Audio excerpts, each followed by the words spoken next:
Welcome to Nero Secrets. I'm your host, Jimmy. Tell us where you're watching from, and don't forget to subscribe for more mystery stories. Let's get started. Nero Wolfe and the Handwritten Confession in Lemon Juice. Chapter 1. The Note That Shouldn't Exist. There are 3 things guaranteed to make Nero Wolfe raise an eyebrow before noon: a burned omelette, an unexpected visitor, and a claim that defies common sense. On this particular Monday, we were blessed with the 3rd, and it came tucked in a plain white envelope that looked like it had seen better decades. I was in the front room polishing off my second cup of coffee. Fritz had gone full Viennese with the roast, which made the morning tolerable. When the buzzer went off, Wolfe was upstairs in the plant rooms, coaxing a reluctant slipper orchid into bloom, and I was under strict instruction not to disturb him unless it was death, dismemberment, or Inspector Kramer himself at the door. It wasn't Kramer, the man, who stepped inside, wore a tan trench coat too clean to be authentic, and a face that looked like it hadn't smiled since Roosevelt was in office. The first one. He was tall, gaunt, with eyes like tarnished silver dollars, and a nervous energy that vibrated just below the surface. He didn't offer a name at first, just handed me the envelope and said, "This came to my office this morning. I think someone's trying to confess to a murder." That got my attention faster than Wolfe's glare on a bad day. I opened the envelope, pulled out the single sheet, and gave it a glance. It was blank. No letterhead, no ink, just a sheet of nothing. "You having a go at me?" I asked. The man didn't smile. "Hold it up to the light." I did. Still nothing. But then I caught it. Faint, ghostly lines appearing under the warm glow of the reading lamp. The words weren't written in ink. They were scrawled in lemon juice, old-school spy style. And even as the message took shape, my stomach did a quiet little twist. "I killed her. No one suspects. I had to. She found out. She was going to ruin everything. The photos are hidden. You'll understand when you see it. J." It was the kind of thing you'd see in a penny thriller, if the stakes weren't suddenly very real. "Who's J?" I asked, still scanning the fragile ghost of a message. The man finally sat down, gripping the arms of the chair like he was trying to keep from floating off. "I don't know. I'm Julian Drexler. I run a private law firm on East 42nd. That envelope was on my desk when I walked in this morning. No stamp, no return, no fingerprints. Believe me, I checked. I don't know who sent it or who she is. But if this is a real confession, I can't just sit on it." I've had worse introductions to a Monday. Drexler looked at me, then toward the staircase, as if he expected Wolfe to emerge from the floorboards like a summoned ghost. "I heard Mr. Wolfe doesn't take cases unless they're, how shall I say, of particular interest. He doesn't take cases unless the planets align, and the bank account sees a compelling reason to get involved," I said. "But he's also not the type to ignore a written confession that materializes like a magician's trick." Drexler leaned forward. "I'm not asking you to chase shadows. I just want to know if this is real, or some kind of elaborate blackmail. If someone's dead, I need to know before the police do." That was the part Wolfe would like, the intellectual angle. Mystery, motive, misdirection, a crime without a corpse, a confession without a suspect. I stood. "All right, Mr. Drexler. Let me ruin a perfectly good orchid session. 5 minutes later, I was watching Wolfe's eyebrows settle into what I call their basilisk arch. The one that means he's either about to bellow or about to think harder than usual. "A confession in lemon juice," he murmured, "written by a man or woman who believes they are clever. Possibly so, but cleverness is not intelligence. And you say there is no body?" "Not yet," I said, "which is either good news or very bad news." Wolfe let out a long breath through his nose, like a steam engine deciding whether to move. "You may tell Mr. Drexler I will see him. And Archie, this may be one of those cases, the kind that begins in absurdity and ends in blood." I didn't say it out loud, but I had the same feeling, and it wasn't the lemon juice making my spine itch. Chapter 2. The Man in the Tan. Trenchcoat Wolfe had taken his seat behind the desk, like a king returning to court, his bulk settling into the custom-built chair, as if it had been shaped from clay to fit him. Julian Drexler, still in his tan trench coat, sat on the red settee, like a man uncertain whether the cushions might accuse him next. I handed Wolfe the lemon-scribed note, now safely pressed between 2 glass panes I'd borrowed from the upstairs. Magnifier Wolfe didn't touch it. He squinted, leaned back, and steepled his fingers like a cathedral in miniature. "Mr. Drexler," he said in that rich baritone of his, "this message, did you recognize the handwriting?" "No," Drexler said quickly. "It's jagged, uneven. Looks like someone wrote it in a hurry, or maybe with their non-dominant hand. It wasn't typed. That stood out to me, as it should," Wolfe murmured. "A person intending to confess without wishing to be identified.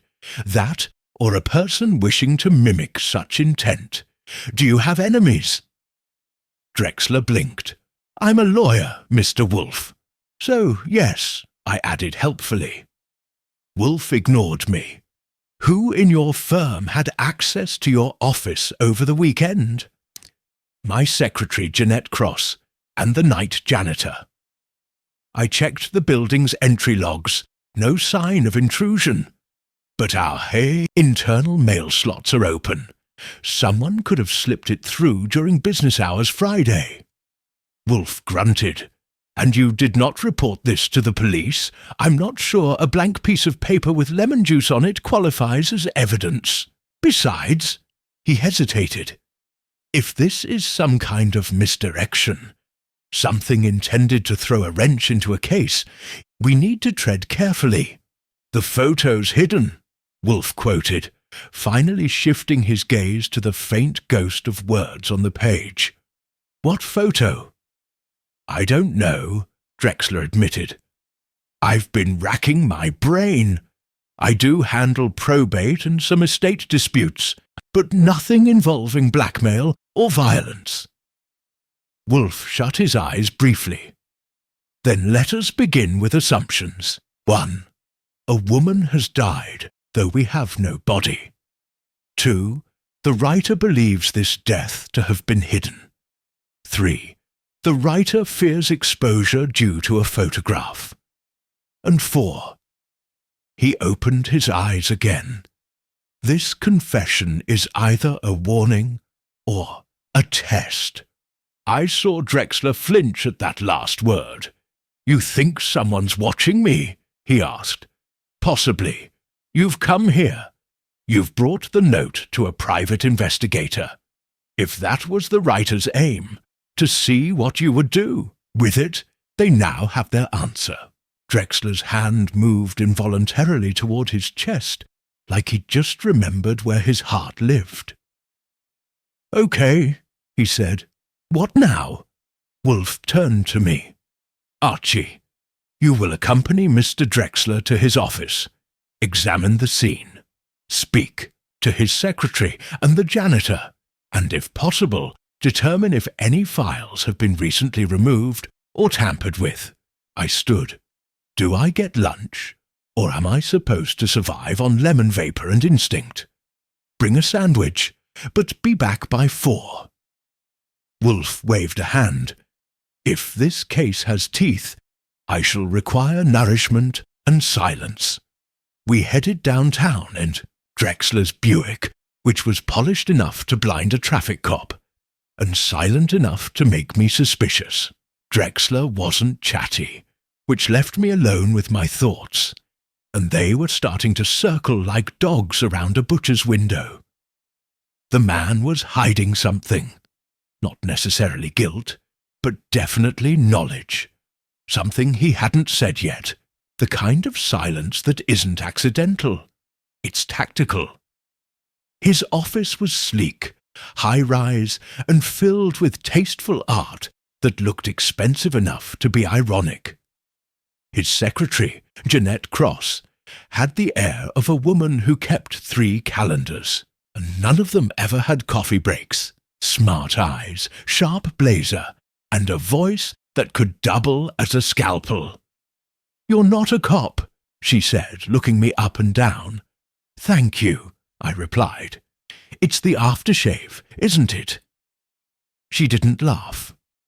She handed over the visitor. Logs, building clearance forms, and the weekend staff list in under a minute flat. No one entered this office after Mr. Drexler left Friday at 6:45 p.m., she said crisply. I'm the last person who saw it locked. Janitor? Fernando Alvarez. Been with us 8 years.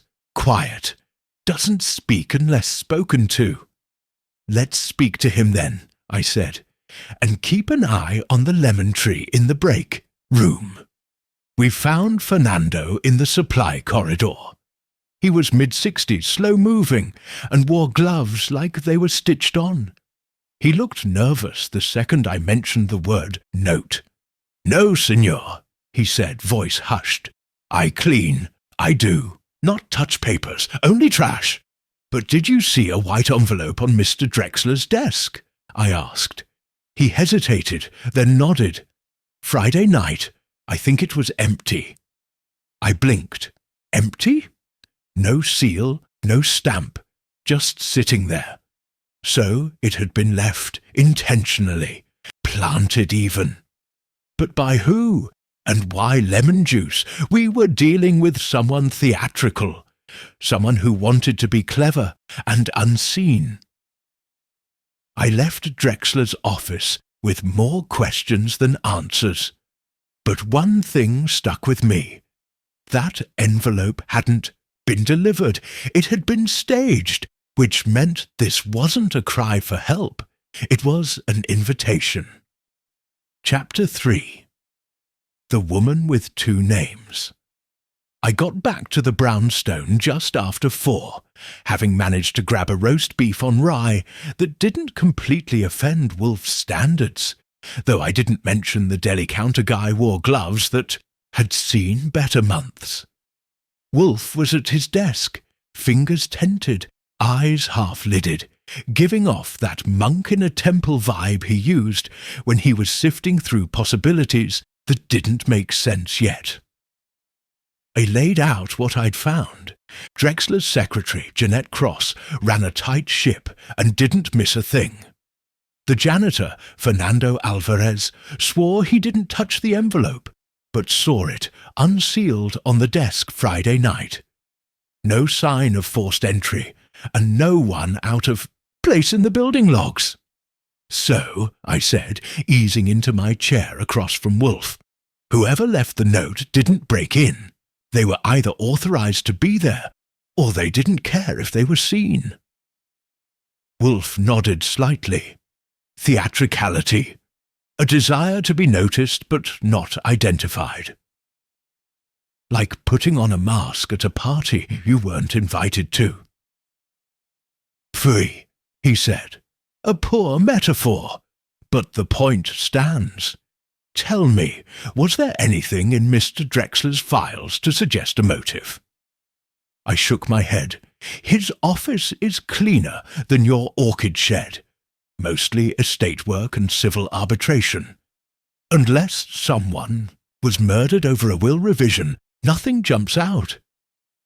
Wolfe's eyes narrowed. No pending cases involving a disputed inheritance, a death under questionable circumstances? I paused. There was one, a probate file he'd closed last month. Woman named Valerie Kane, mid-30s, reportedly died in a boating accident in Sag Harbor. No body recovered. Will was straightforward. Everything went to a sister. No red flags. Wolfe opened a drawer and pulled out a small notepad. Get me the death notice, obituary, if it exists, and find this sister. He tapped the lemon letter with one finger. It is not the confession that intrigues me. It is the photograph. It implies proof. And murderers, Mr. Goodwin, rarely confess unless they fear being exposed. An hour later, I had Valerie Kane's obituary from a Long Island paper. It was brief. Drowned while sailing. Unrecovered body. Survived by her sister, Lila Rowntree. Only here's where it got interesting. When I looked up Lila Rowntree, I found 2 addresses. One in a brownstone off Riverside Drive, the other in a co-op in Queens. The Riverside address was a converted walk-up, registered under a different name, Lila Kane. I brought that little wrinkle to Wolfe while he was wrist-deep in his orchids. He didn't even glance up. Same woman, he said. You think? I know.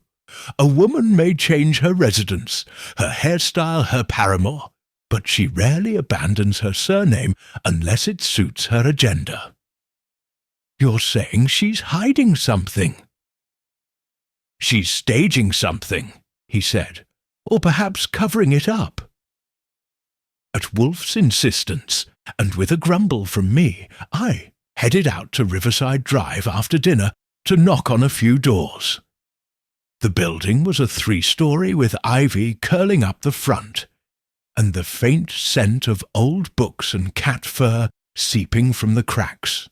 Apartment 2B belonged to a Lila Kane, and she answered the door with a half-done bun, a silk robe that didn't hide her annoyance, and a voice 2 shades too sharp for someone claiming to be in mourning. Are you a reporter? Worse, I said, private detective, Archie Goodwin. I'm following up on your sister's file.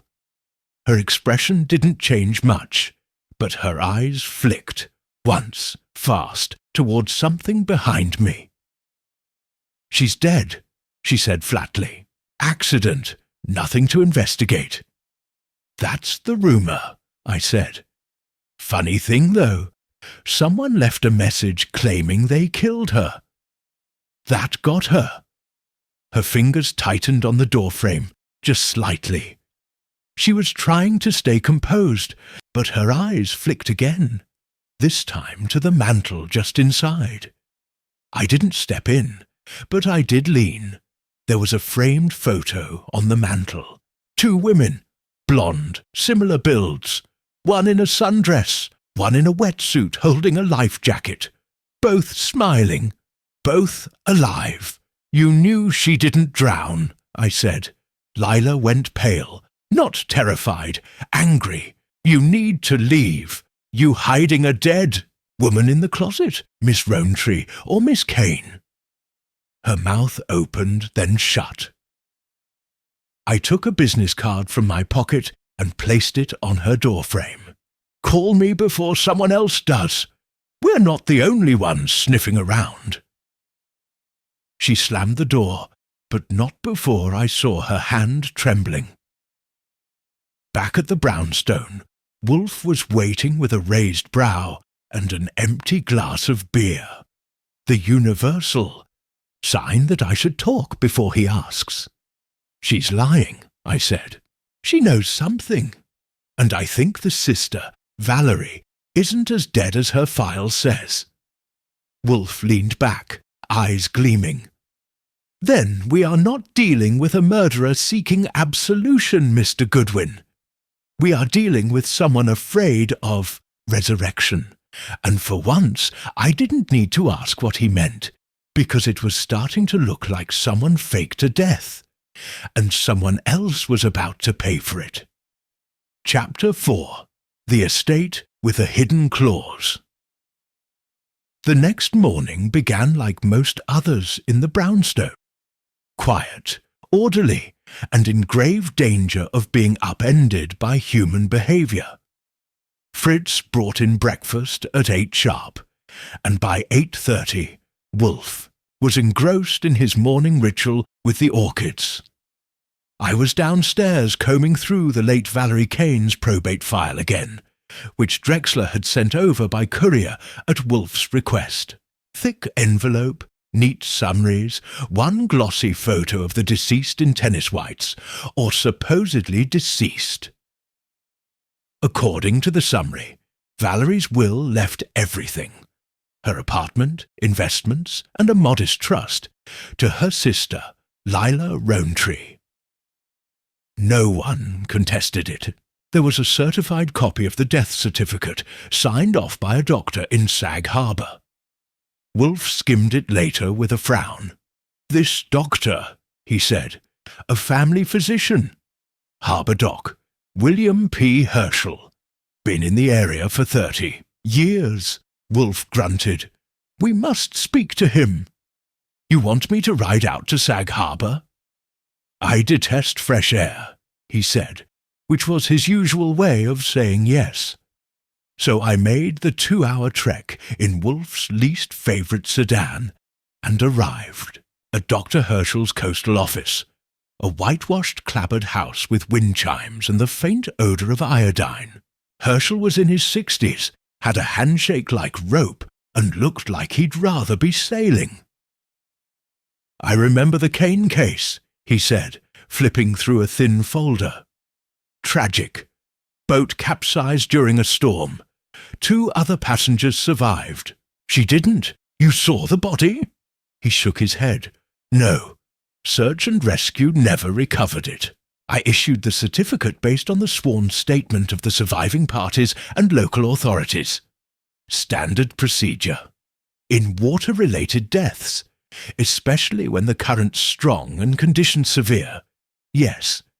Happens 2, maybe 3 times a year." I nodded. "Who were the survivors?" "Her boyfriend, Anthony Doss, and a woman named Maureen Keller. Said Valerie slipped trying to grab a rope. I filed those names away. Did you know the Kane sisters well? I'd seen Valerie a few times for routine matters. Never met the sister. Anything about her seemed off, nervous, jumpy?"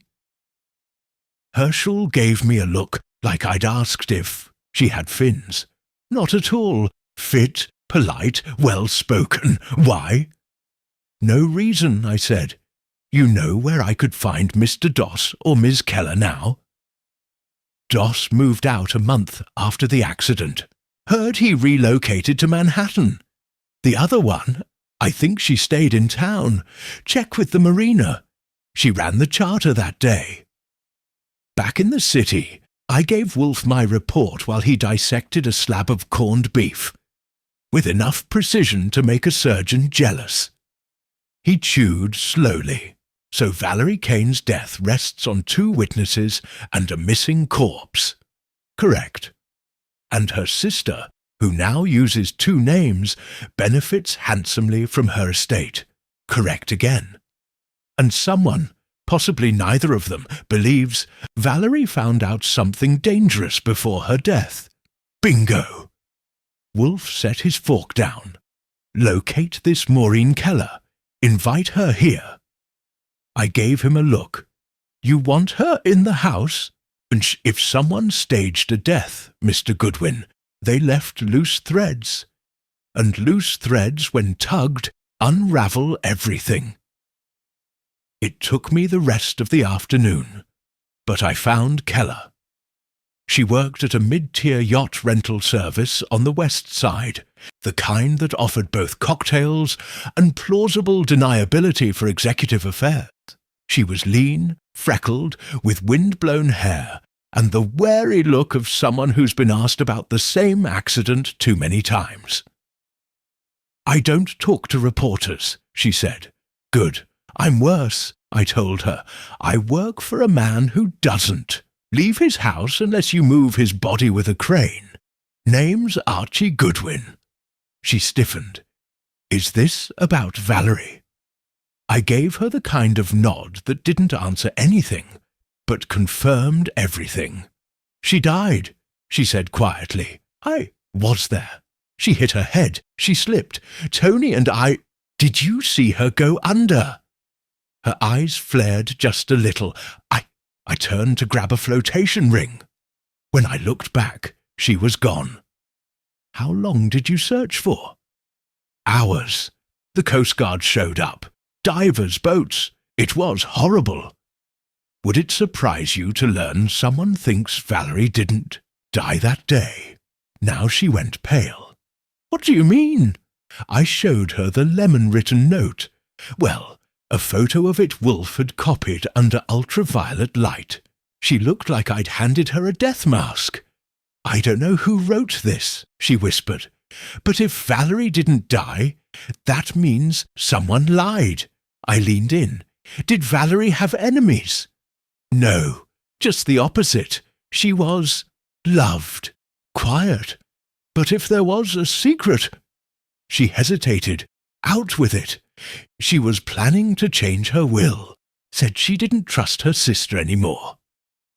That dropped like a brick in a still pond. "When did she say that?" "A week before she died." Back at the brownstone, I didn't even have to say anything. Wolfe looked at my face and reached for the beer Fritz had just placed beside him.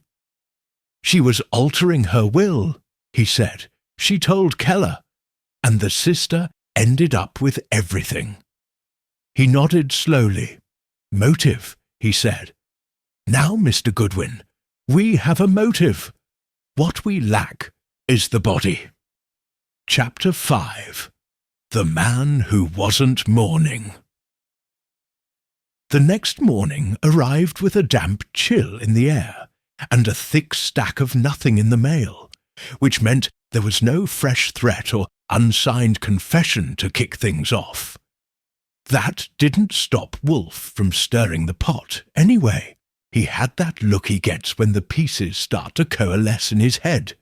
"Half bored, half boiling. Archie," he said from behind his desk, gesturing to a file folder I'd left there an hour earlier. "Find Mr. Anthony Doss. Alive, dead, or in therapy. Alive, I presume. He may not remain so if he learns someone is unravelling his fabricated tragedy." Doss, the former boyfriend and boating buddy, hadn't appeared in any recent headlines, but a few phone calls and a little charm applied at the DMV turned up a West Village apartment leased under his name. The address was a 4-story walk-up with more ivy than insulation, and the smell of roasted garlic drifting from somewhere below. He opened the door wearing jeans, a white shirt with 2 buttons too many undone, and the expression of a man who thought the past was buried 6 feet deep.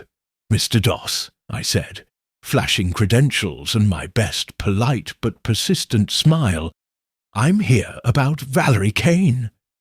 His mouth tightened just enough to register. "She's dead." "Is she?" I asked, stepping forward just enough that he had to either let me in or slam the door in my face and make it obvious. He let me in. The place was tidy, too tidy, like a man who cleaned in a panic 10 minutes before company arrived. Framed art, a record player spinning something smooth and forgettable. No pictures of Valerie anywhere, though.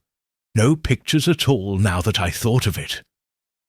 I gave my statement to the police and the Coast Guard. I have nothing new to say." "Good," I said, settling into the only chair that didn't look antique. "Because I'm not from the cops.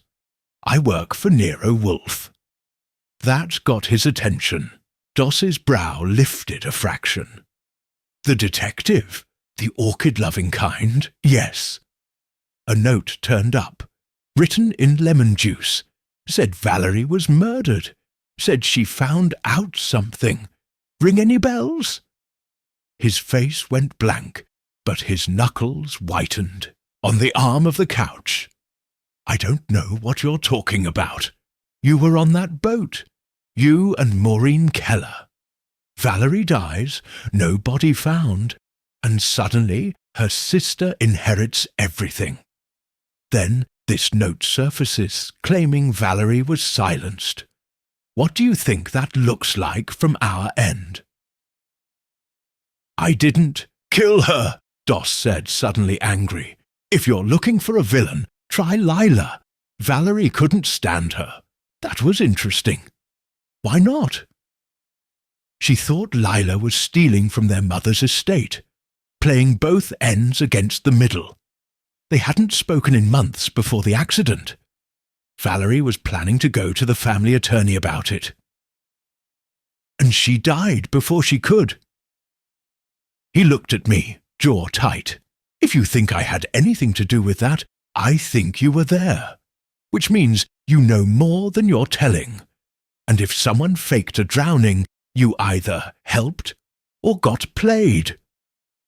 Doss didn't answer. He stood and walked to the bar cart, poured himself a drink he didn't sip, and stared at the wall like it owed him answers. "She hit her head," he said finally. "She slipped. I panicked. I dove after her, but the current was too strong. I yelled. Maureen yelled. It was chaos."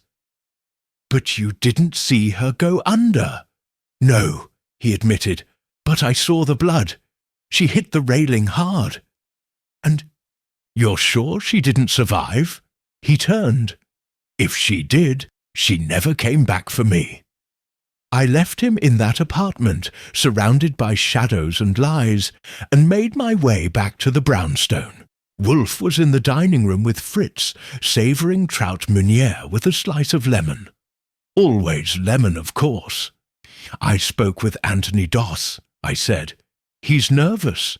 Says Valerie hated her sister. Says she planned to report financial fraud." Wolfe nodded without looking up. "Which confirms the motive. And you'll love this. Valerie and Lila had a falling out months before their death. Valerie was cutting her out of her will." Wolfe finally looked up. "Did Doss confess to being complicit?" "No, but he didn't deny it cleanly either. He's rattled." "He should be," Wolfe murmured. "We are circling the truth, Mr. Goodwin. And truth, like a scent in the air, always leads somewhere. Often to rot." "Pleasant," I said. "So, what's the next step?" "Bring Miss Rowntree here. She will resist. Apply pressure. Legal, emotional or theatrical. Your discretion," he said, lifting his glass. "But bring her. The stage must be set." Which meant one thing. Wolfe was getting ready to deliver a performance. And someone was about to learn they'd underestimated the man who never left his house. Chapter 6. The Woman Who Didn't Flinch. It took a little more than polite inquiry to get Lila Rowntree through Nero Wolfe's door. She wasn't the type to respond to veiled suggestions or friendly invitations. What worked, ultimately, was a thinly veiled threat about subpoenaing her under false pretenses with Wolfe's legal acquaintance down the block. A man who'd sell his own signature if it meant a good scotch and a quiet evening. I delivered it with charm, of course. She arrived promptly at 6. She entered the brownstone like she was walking into a courtroom, head high, expression blank, dressed in a navy wool coat that probably cost more than my car. I took it from her and gestured to the red settee. Wolfe didn't rise, of course. He offered a nod, half out of courtesy, half out of boredom. "Miss Rowntree," Wolfe said, "thank you for coming." She crossed her legs slowly, like a performance. "Your man said this was about my sister." "It is. Valerie Kane. Officially deceased. Unofficially. We're not so sure." She didn't flinch. Either she had nerves of steel or she'd practiced the scene. "That's absurd," she said. "She drowned. 2 people witnessed it. The police closed the case." Wolfe leaned back, steepling his fingers. "Indeed. But as I understand it, the body was never recovered. You, of all people, should know how inconvenient that is for finality." She narrowed her eyes. "You're accusing me of something." "Yet," I said, sitting in the chair nearest her. "But you're already lawyering up in your tone." "I'm here because I have nothing to hide." Wolfe's lips twitched, his version of a smirk. "Then we're wasting no one's time. Miss Rowntree, your sister was preparing to remove you from her will. Is that correct?" She hesitated. "She mentioned it once, in a letter. But we made up afterward." "That is not reflected in the timeline provided by Mr. Drexler's office," Wolfe said. "According to the records, your sister never submitted a revised version of the document. She changed her mind." "Unlikely," Wolfe replied. "By all other accounts, she trusted you as far as she could throw your checkbook. And yet you ended up with the bulk of her estate." Lila's jaw tightened, but she stayed composed. "I didn't write the will. I simply followed the law." Wolfe tapped the edge of his desk. "Of course. And yet someone left a note in invisible ink, lemon juice, no less, confessing to her murder. A curious thing, wouldn't you agree? Who wrote it? That is what I intend to find out," Wolfe said, "but I suspect the answer lies somewhere between a forged death and an inheritance too convenient to ignore." She crossed her arms. "If you're implying I had something to do with my sister's death, you'll need more than theatrics and lemon paper." "You're correct," Wolfe said flatly. "I require the truth." She stood suddenly. "I'm done here." "No," Wolfe said sharply. "It wasn't loud, but it carried. You are not. Sit down." And she did, perhaps out of instinct, perhaps out of fear. I watched her carefully now. Her breathing had changed, shallower. She was cornered and she knew it. Wolfe's voice softened, which somehow made it worse. "Miss Rowntree, you will tell me where the photo is." Her eyes flickered, and that was all it took. A second too long before she said, "What photo?" "Precisely," Wolfe said, satisfied. "Archie?" I pulled the printed reproduction of the lemon note from my folder and handed it to her. This was left anonymously at Drexler's office. Mentions a photograph hidden somewhere. Wolfe thinks it proves something. "I have no idea what it's talking about," she said, her voice too controlled. Wolfe adjusted in his seat like a man resettling a chess piece. "Miss Rowntree, let me posit a theory. Your sister discovered you'd been siphoning money from the estate left by your mother. She planned to expose you. She even informed Maureen Keller she was rewriting her will. And then, quite by coincidence, she dies in an accident, with you gaining everything and no body to confirm it." Lila stared at him, her mouth a hard line. "But what if Valerie didn't die? Wolfe went on. What if she staged her own disappearance to avoid the confrontation? Or, perhaps more plausibly, what if you staged it? That's insane, she said. Why would I confess to a murder I didn't commit? That is what troubles me, Wolfe admitted. This note, if genuine, is not the work of a professional. It is panicked. It reeks of fear, but not guilt, desperation. I want a copy of it, she snapped. You may have one, Wolfe said, as long as you agree to one condition. What? Condition? Don't leave town, and don't destroy anything, especially not photographs. She gave him a final look, one that tried to register disdain, but missed by a margin of panic. And then she turned and left, without another word. When the door clicked shut, Wolfe turned to me. She's hiding something, I said. She is, Wolfe replied. But I don't believe she killed her sister. I raised an eyebrow. Then what do you believe? I believe someone wanted Valerie gone. But the question is, was it because of the money or because of the photograph? I folded my arms. You think the photo's real? I think, Wolfe said, we'll know it when it surfaces. And when it does, it will tell us everything. I started to respond, but then the doorbell rang, and we both froze because it was 7:30, and we weren't expecting anyone. Chapter 7. The visitor without a name, Fritz, answered the door, and when he stepped aside to reveal who had summoned us from mid-theory, I knew we weren't dealing with your usual door-to-door nutcase or desperate air. She was in her early 30s, damp from the rain, dressed in a pale grey coat that hung off her frame like it had once fit better.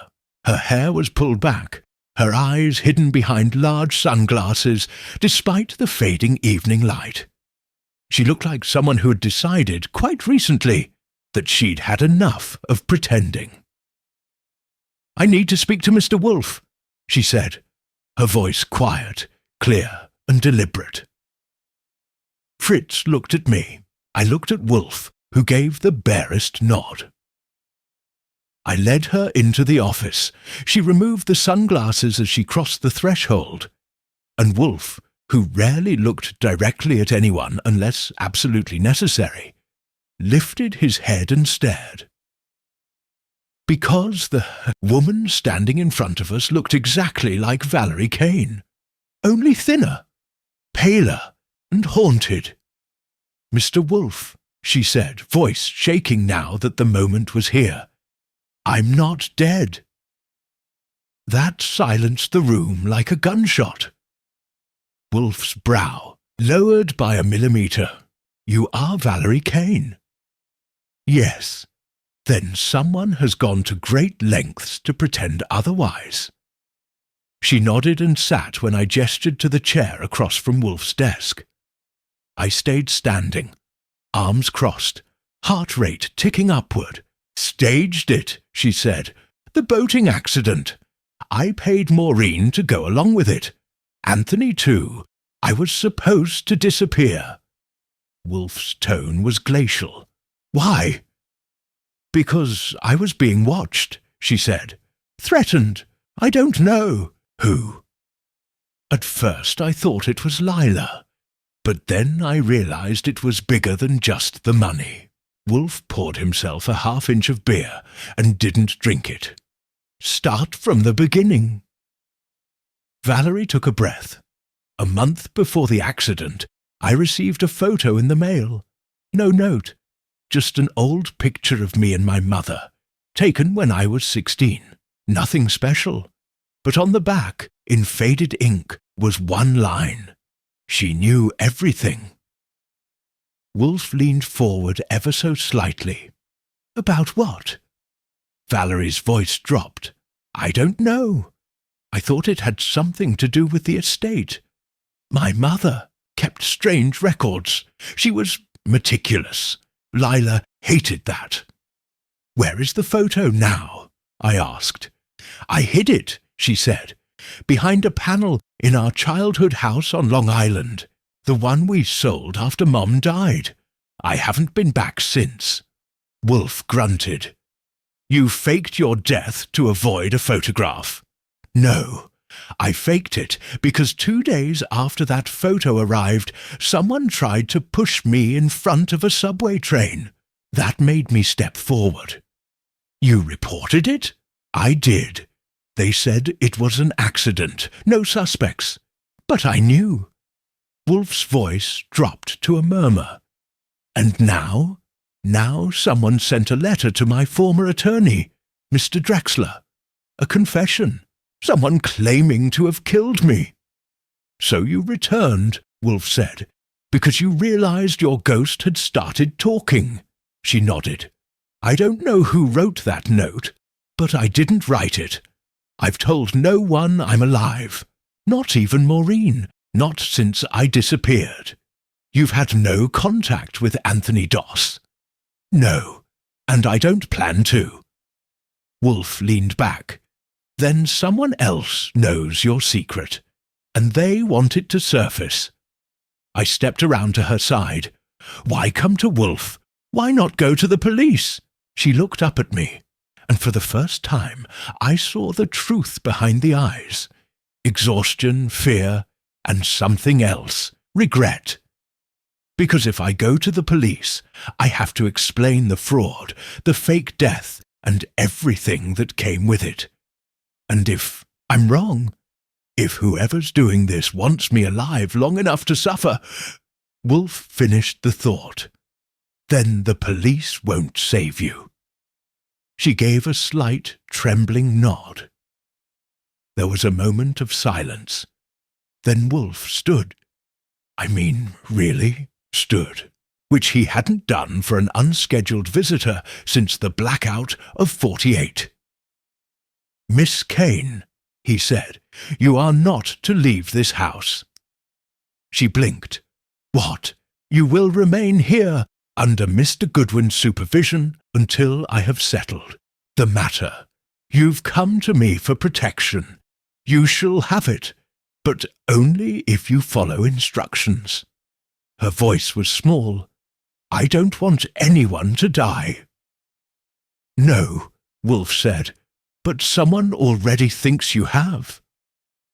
I walked her to the guest room we never used and made sure she had water and a place to sit. She asked for nothing else. When I returned to the office, Wolfe had returned to his desk and was already writing a note. "To whom?" I asked. He didn't look up. "Kramer. He needs to hear it from me before he hears it from the morning paper." "You're going to tell him Valerie Kane is alive." "I'm going to tell him someone believed she wasn't." I sat down, the silence in the room suddenly louder than before. Because if Wolfe was this engaged, we weren't in the middle of the case anymore. We were in the middle of the trap, and someone out there had just walked into it. Chapter 8. The Trap is Baited. Inspector Kramer arrived just after 10 the next morning. Trench coat damp from the drizzle, cigar stub wedged in the corner of his mouth like it had grown there. He didn't wait for Fritz to escort him in. Didn't ask permission to enter the office. Just stormed in like the NYPD had officially declared war on Nero Wolfe's routine.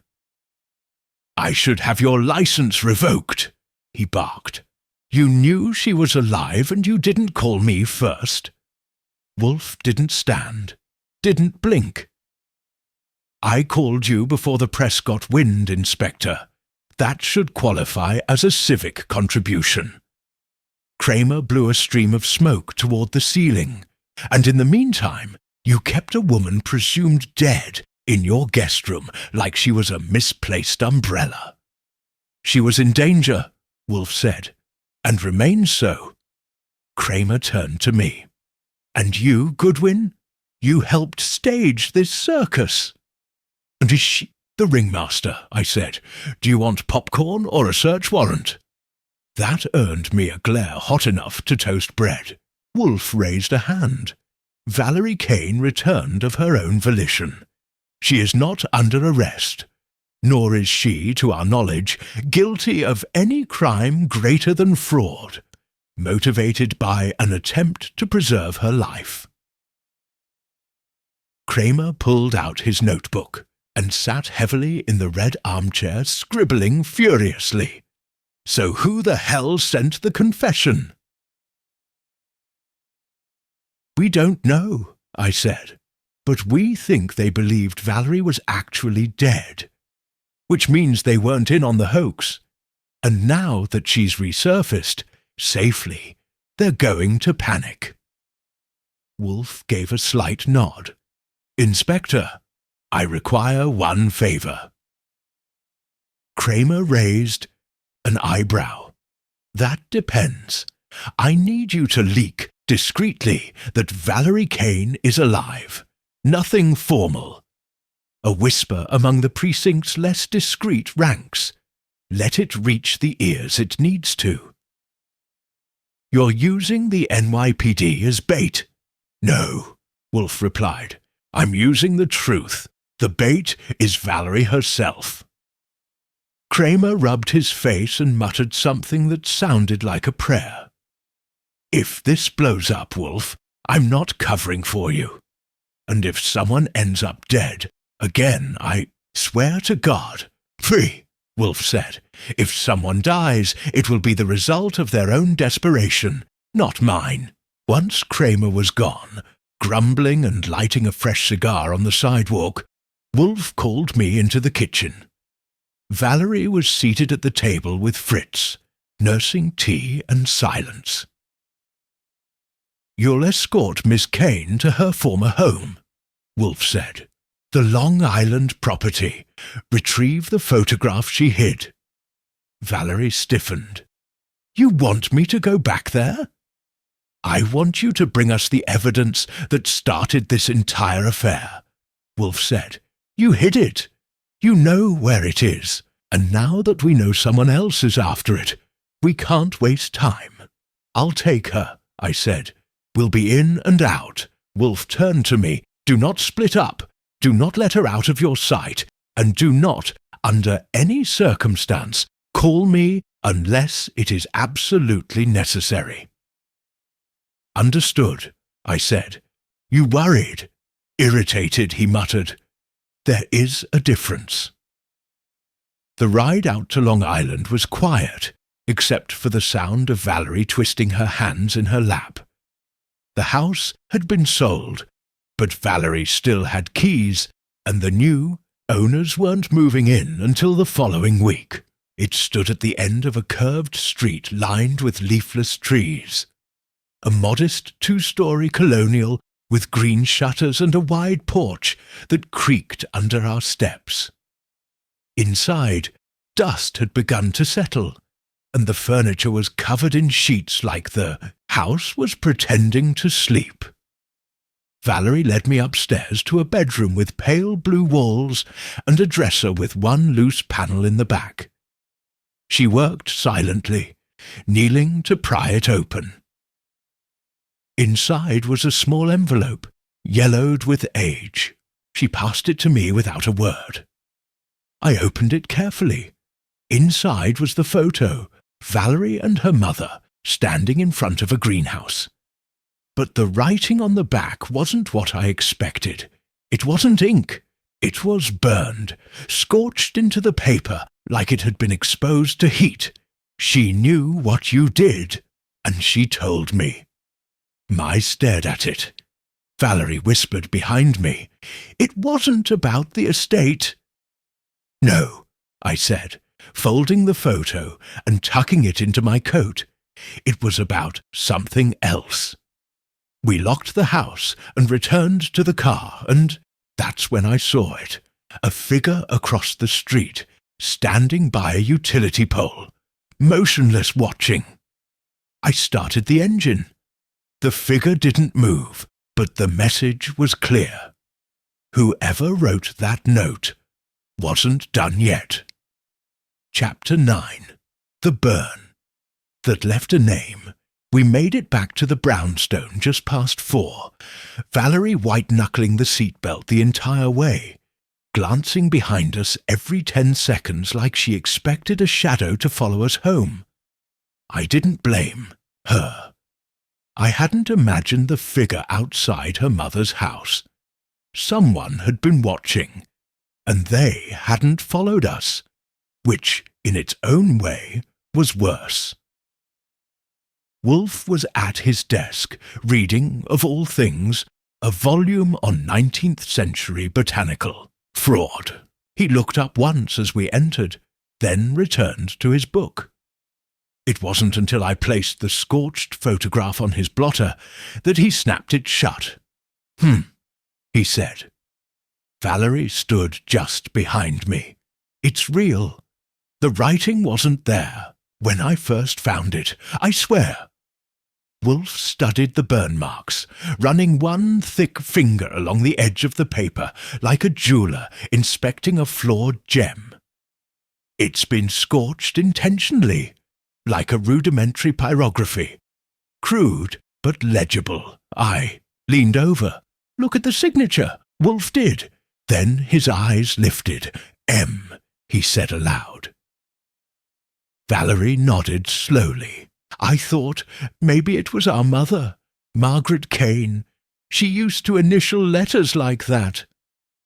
She knew what you did? And she told me, I repeated. Who's the me, then? Valerie hesitated. I don't know, unless...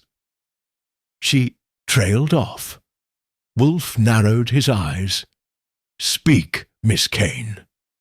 My mother had a companion briefly before she passed, Valerie said. A woman named Miriam Keats. She worked as a part-time nurse. Quiet, polite. Leela couldn't stand her. Said she was too nosy. Wolfe sat forward. Did this Miriam remain in contact with your mother after her employment ended? For a while, they exchanged letters. Where is she now? I have no idea, Valerie admitted. We lost touch after the funeral. Wolfe turned to me. Archie, find her. I didn't need to be told twice. A few phone calls to some old contacts in the city's tangle of public records got me a few threads. One Miriam Keats, aged 59, had filed a change of address to a small walk-up in Woodside, Queens. I took a cab over, knocked on a chipped blue door, and was greeted by a woman with sharp eyes and a sharper voice. I told the landlord I was paying the damn rent this week. She snapped through the door. I'm not your landlord, I said. I'm Archie Goodwin, private investigator, here on behalf of Nero Wolfe. That got her to unlock it. Not open, just unlock. You work for that recluse? Yes. He sent me regarding Margaret Kane. The door opened. She wasn't tall, and time had etched itself across her features like a worn map. But the eyes, those were the same kind I'd seen on Wolfe when something finally clicked. Clear, tired, and holding more truth than they let on. You said Margaret, she murmured. She's been gone a while. She left something behind. I said, a message. On a photo. I showed her a scanned copy. She studied it for a long moment. I did that, she said softly. I blinked. You burned the message into the back? She nodded. After Margaret died, she told me what Lila had done, how she was siphoning money, threatening her. Margaret thought Valerie would be the next target. I didn't know what to do. So you left a warning. I didn't trust anyone. Not the police, not the lawyer. I figured if Valerie ever needed to know the truth, she'd go back to that house. She'd find the photo. It was the last thing her mother had touched. Why not sign it? I didn't want to be next. Why send it at all? Because Valerie was going to expose Lila, she said, and someone wanted her quiet. I thought maybe, just maybe, if I left the truth where it could be found. I nodded slowly. Then who sent the lemon juice confession? Her face darkened. Not me. I didn't doubt it. There was no panic in her voice, just resignation. Miriam Keats had told her truth years ago. The lemon message? That had been something else. Someone else. Someone who believed Valerie had already been silenced. I returned to the brownstone just after 6, and Wolfe listened without a word as I relayed everything. When I finished, he nodded once and rang for Fritz to bring the beer. So it wasn't Miriam, I said. She was the ghostwriter of the photo's warning, but she's not the one confessing. Correct, Wolfe said. Then who is? Wolfe leaned back. Someone who believed their involvement in Valerie's death, or presumed death, was complete. Someone with guilt, or at least fear. He glanced at Valerie, who sat silently on the settee, staring into the fire. Miss Kane, what did Anthony Doss stand to lose if you exposed your sister? Valerie blinked. Nothing. He wasn't part of the estate. We dated, but— No, Wolfe said. But what if Lila had something on him? What if the secret wasn't yours, but his? I stood. You think Anthony sent the lemon confession? Wolfe's voice was low. I think the man who watched your car from across the street was no stranger. My phone buzzed. One message, no ID, 3 words. You shouldn't have come. I showed it to Wolfe. Now, he said quietly, the game begins in earnest. Chapter 10. The pressure point Wolfe spent the next morning in silent concentration, sipping beer and rereading his own notes like they might confess if he stared hard enough. Valerie remained upstairs, under explicit instruction not to answer the phone, the door, or even the window.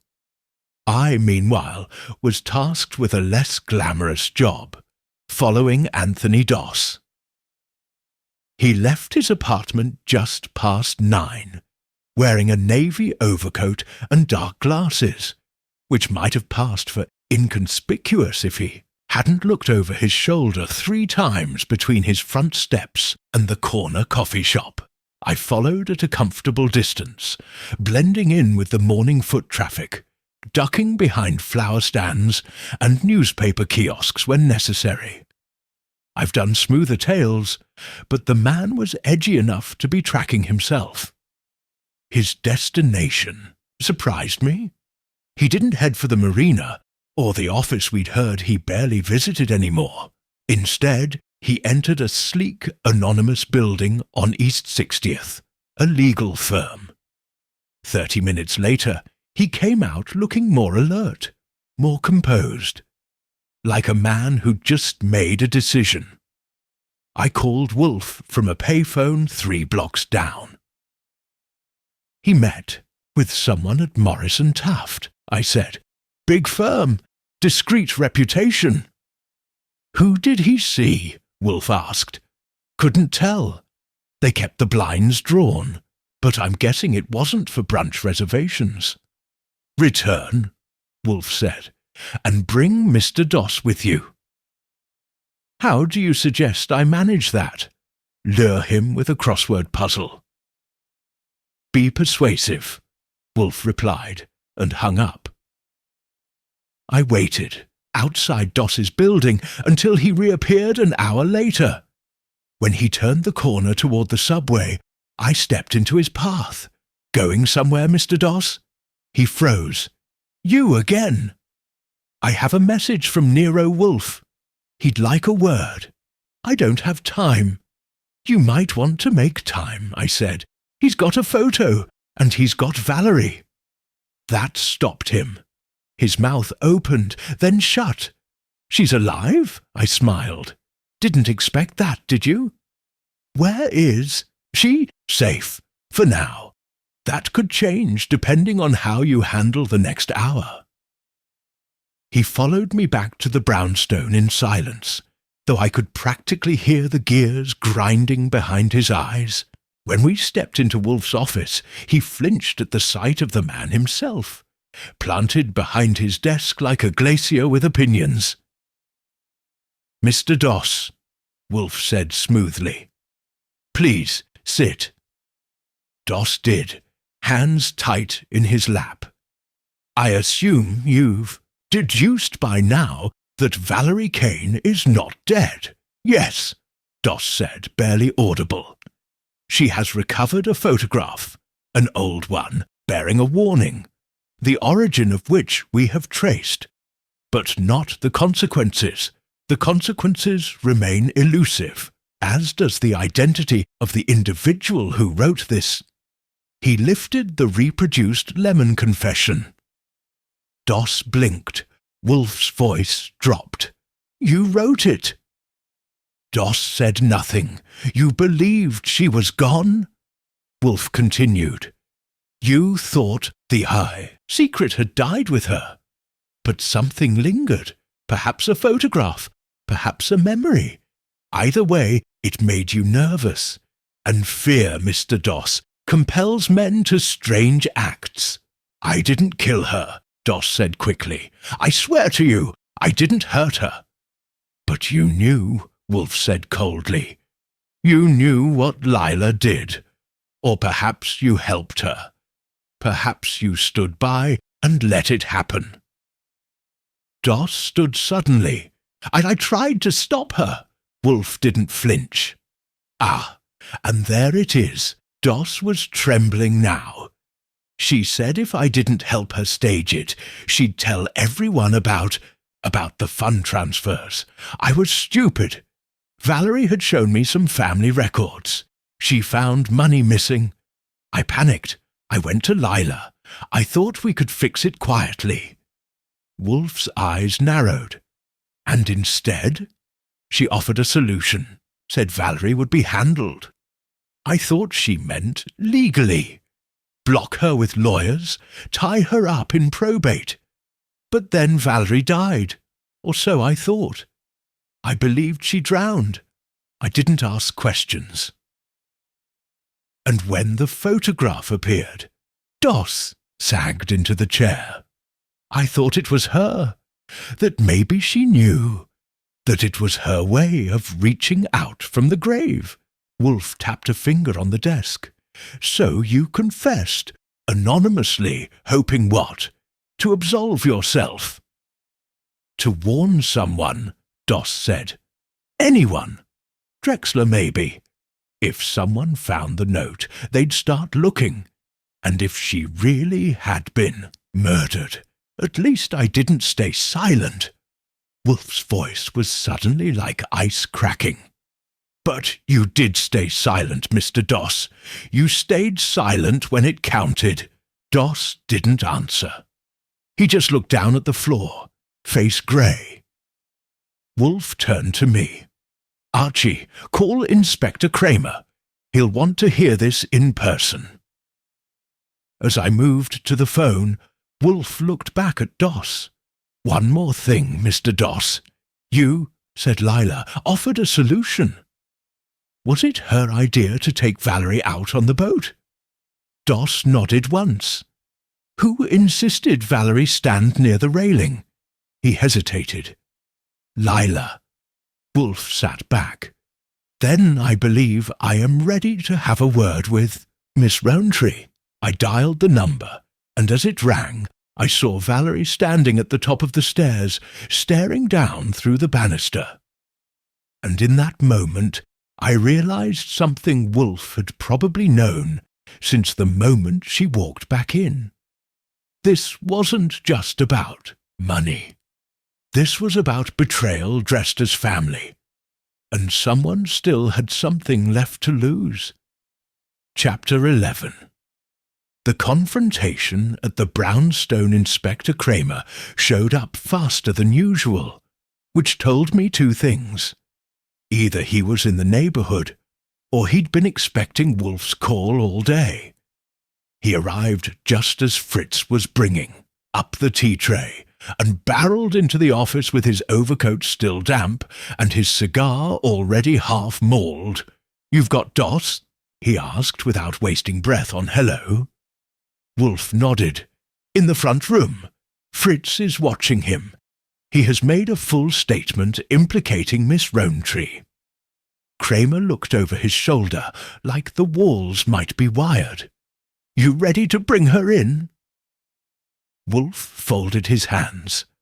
"Almost. But first, I want her to face what she buried. Mr. Goodwin?"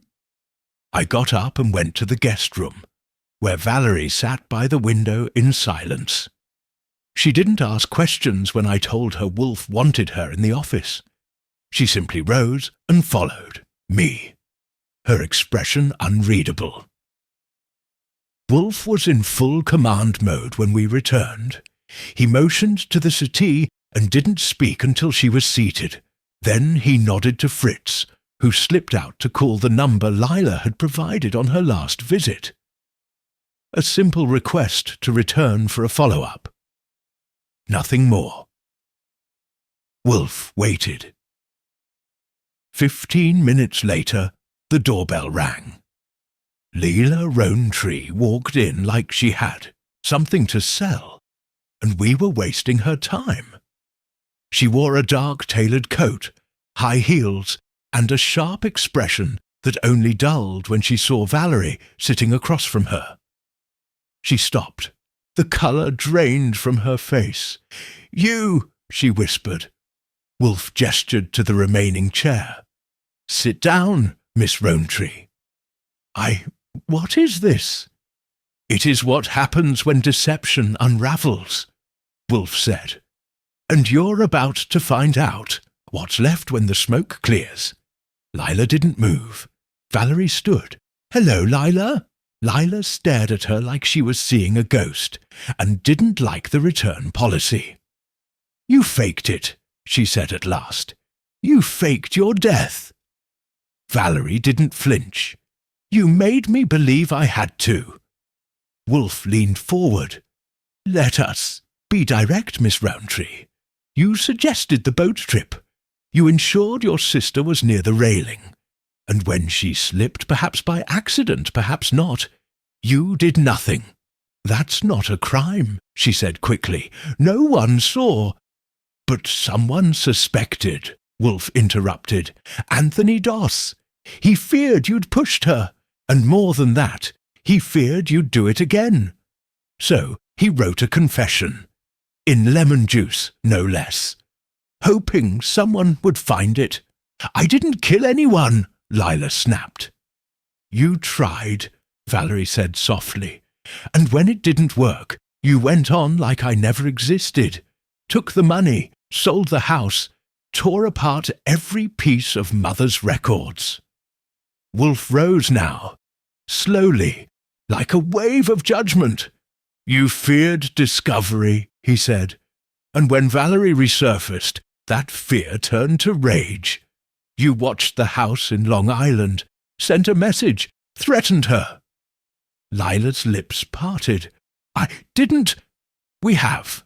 The text, I said. 3 words. You shouldn't have come. Sent from a prepaid phone, registered 2 blocks from your office. Caught on surveillance. You were sloppy, Miss Rowntree. Guilt makes people stupid. Kramer stepped forward now.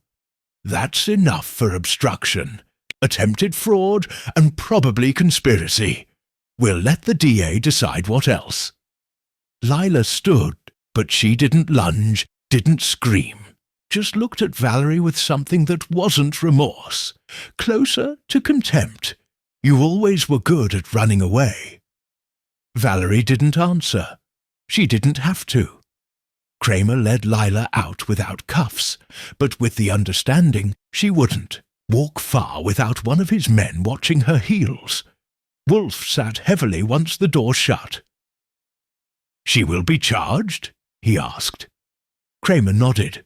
"We'll let Doss squirm under a light a little longer, but yeah, this won't stay quiet for long." I turned to Valerie. "That photograph, your mother really did know something." Valerie nodded, slow and solemn. She knew the kind of person Lila was. She just hoped I'd never have to find out for myself. Wolfe poured himself a fresh glass of beer.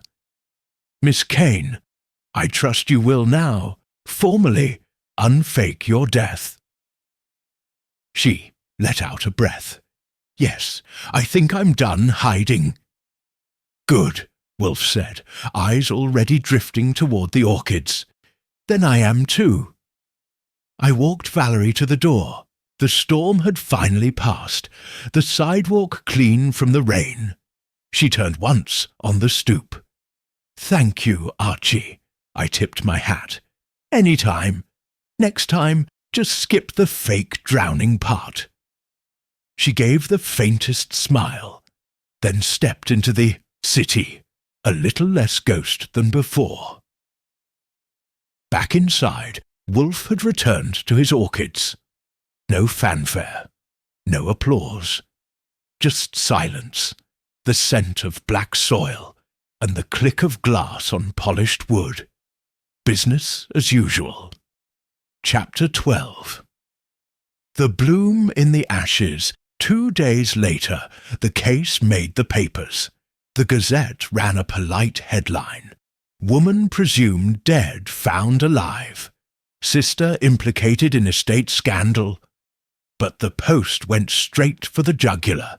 The sister, the sinking, and the lemon-stained lie. Wolfe, of course, didn't read either. He called the news a vulgar distraction and returned to his orchids as if the city's scandals should obey his greenhouse schedule. Kramer came by once more to confirm Valerie's statement. Lila Rowntree had retained counsel, the kind with expensive shoes and fewer illusions, and Anthony Doss, in a rare burst of conscience, had agreed to testify. Charges were still being formalized, but the DA was sharpening knives. As for Valerie, she vanished again, this time legally. She closed her affairs, revoked the death certificate, and took a small studio in Greenwich Village under her real name. No more aliases, no more shadows. She left Wolfe a note thanking him for his help and included a pressed orchid between the pages. He kept it. That Friday evening, I found Wolfe in the plant rooms, standing before a rare Cattleya trianae, gazing at it the way only Wolfe can gaze, like it had just confessed to tax evasion. "You've been quiet," I said. He didn't look at me. "There are certain crimes, Mr. Goodwin, that masquerade as tragedies, and certain tragedies that wear the skin of a crime." Which was this? He sighed. A miscalculation. Lila Rowntree believed her sister would die. Anthony Doss believed she had. Valerie Kane believed no one would protect her. And you, he finally turned to me, believed you were simply chasing a note in invisible ink. It led somewhere. Yes. Wolfe nodded. Because fear always leaves residue. It stains. Even lemon juice. We returned to the office. The fire crackled. Fritz brought out the beer. Wolfe didn't comment on the brand, which meant it was acceptable. I settled into my chair. So, what tipped it? The confession, Wolfe said. It was too fragile. A true murderer does not whisper. He rationalizes. He argues. He deflects. But this note begged to be found. It was a cry, not a confession. I nodded. And the photograph? Ah. He lifted his glass. That was the lever. A dead woman with a message meant for the living.